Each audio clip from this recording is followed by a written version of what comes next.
In the last video, I showed you how to edit a citation from a citation generator.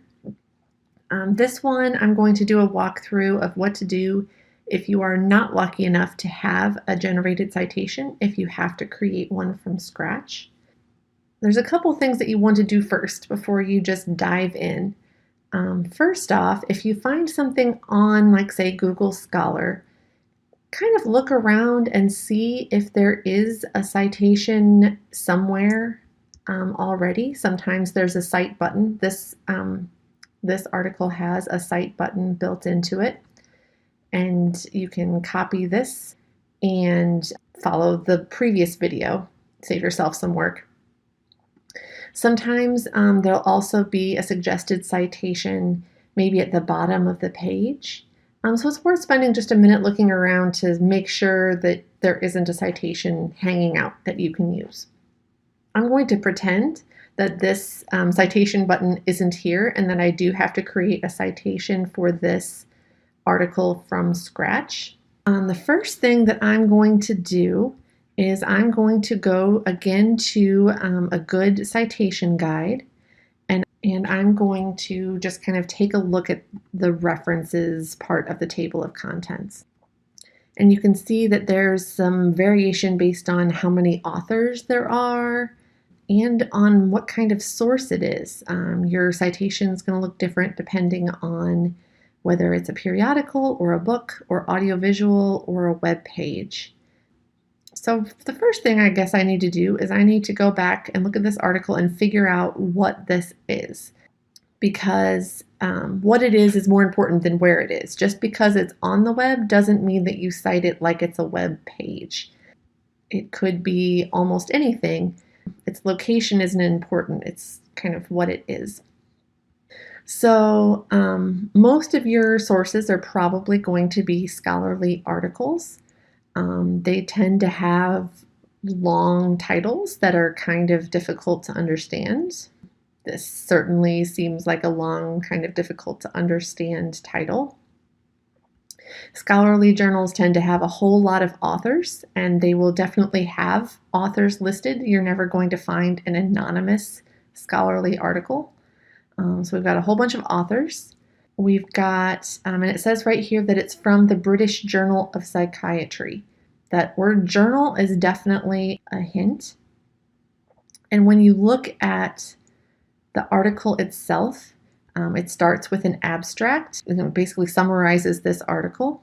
And then it goes through sections like method, a whole lot of stuff, results, a whole bunch of charts and things. I'm not seeing any pictures. I'm not seeing any ads, just some really boring, like, grayscale charts. That's another good sign that it's a scholarly journal. The more colorful and fun to look at it is, the less likely that it is an academic journal article, and the more likely that it's something else. There's a discussion section, and then some implications and limitations, and there will always be a list of references at the end. So this is definitely a scholarly journal article, so that's what I need to cite it as. And I need to go find a template for what a scholarly journal article citation looks like. Periodicals online, journal and database articles. That's what I've got. That's what I'm going to click on. There's some information that probably helps to read through to just kind of give me the gist. And there's a template. I'm going to go ahead and try to copy and paste this template right into the top of my Word document. And I'm going to do the example too. Now, a lot of the formatting has gone real wonky here.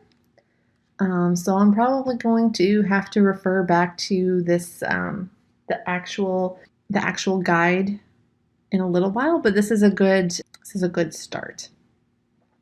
So the first thing I need the authors. It looks like last name, comma, initials.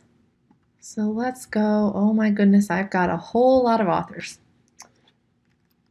So I'm going to type all of those, and you type them, you enter them in the order that they appear. For academic journal articles in particular, the authors are listed roughly in the order of how much they contributed to the making of that article.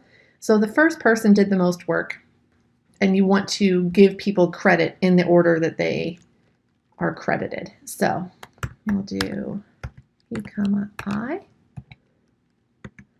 And you want to use whatever information they give you about their name, excluding any, sometimes they'll have their degrees or credentials listed. You want to ignore any of those, but otherwise you want to use their names as they appear. So if they give you a middle name, you want to use a middle initial. If they don't, then you want to ignore it. Okay, so now I think I've gotten all of my authors typed in. One author, Philip B. Ward, gave us a middle initial, so I included the middle initial. No one else did, so there's no middle initials for them. I had multiple authors, and if you have multiple authors, if you have 3 to 20, you list all of them, and you put an ampersand before the last one. So that's where I got that. Looking at my template again, I've got authors. The next thing I need in parentheses is the year of publication. And this article is actually a little bit tricky. Right up here at the top, they have January 2018.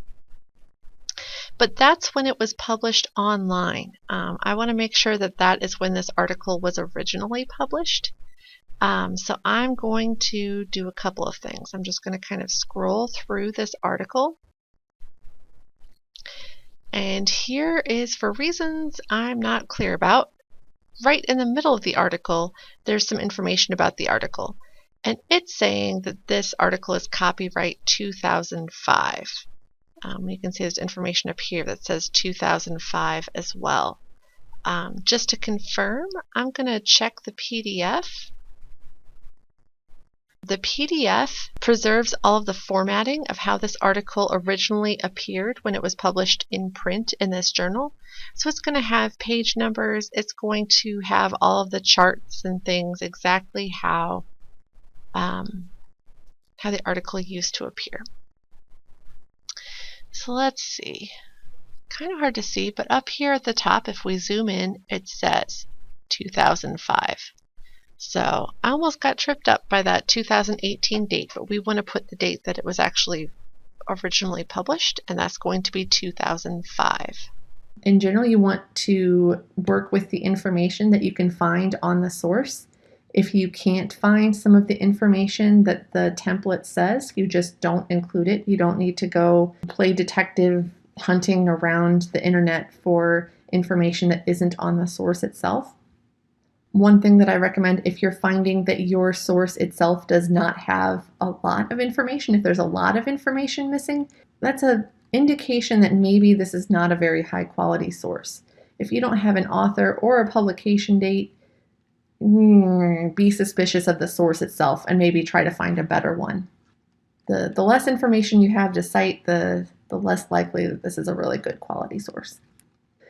Okay, so I've got year of publication. I found that. Next, I need the title of the article. And you can see the title of the article is kind of capitalized the same way that you would capitalize a sentence. The first word is capitalized, but nothing else. And that's the way that you want to capitalize an article title in APA. I'm going to try to just copy and paste. Okay. And it copied in sentence case, so that's fantastic. Period at the end. Next, I need the title of the journal. Since it's an academic journal article, there's going to be the title of an academic journal where this article comes from. And it's going to be in title case. Pretty much every important word, every long word is going to be capitalized, and little short ones like of or the are not capitalized. So I've got the British Journal of Psychology. And then, oops, that's supposed to be a comma. I need the volume number and the issue number. Let's see. In this article, you can actually see it's up here at the top, volume 186, issue 3. 186, parentheses 3. Nope. Let's see, page range. I have no idea what that is just from looking at this. But I can go back to my handy PDF again. because remember, it's going to have all of that original formatting. So let's see, page numbers 197 to 202. And again, if you don't have a PDF version of your academic journal article for whatever reason, then you just plain don't have the page numbers. You don't have them, you don't include them. You can only work with what they give you. And then last, we need a DOI that is formatted like a web address. That's something that often kind of lurks at the bottoms of pages. I'm going to keep scrolling down just to see if it shows up down at the bottom somewhere. Check again up at the top. Well, not seeing anything on the PDF itself. So let's go back to like the general information page and kind of hunt around and see if we can find one. In here, it includes a DOI. And we can click on this DOI link and make sure that it's talking about the same thing. It is, hooray! So let's just copy and paste this. If you don't have a DOI, not everything is going to have one. If you hunt around and you can't find it, then you want to include a web link if you have one of those. Probably most of your sources are going to have one. Again, I want to match destination formatting. That's going to get everything to the same font size and type of font. So now I've got all of the things and I've got them in the right order with the right punctuation, but we know that APA citations are supposed to be double-spaced. I'm working on a Mac today, so this is going to look a little bit different than your version of Word, probably. So I've got it double-spaced. And then I need to find the paragraph options. And I want under indentation, special hanging. I know I had some things get kind of wonky in the formatting when I copied and pasted my template. So I want to go back now to the actual style guide and take a look at how this template is supposed to look. And I can see I lost some of that italicization. The title of the journal and the volume number are both supposed to be italicized. So I'm going to highlight that, hit italics. All right, so now everything looks like it is in accordance with my template. I have successfully created a citation for this source. Again, really the hardest part in all of this is figuring out what your source is. Try to kind of rule everything out. Make sure it's not an academic journal article. Make sure it's not a government report. Rule all those things out. And if you rule out all of those, then you probably just have a plain old website, because you want to cite it as what it is to make sure you're not missing some important identifying information that your reader will be expecting. All right, hope this video helped. As always, if you have any questions or need some assistance, contact a librarian. We'd be happy to help.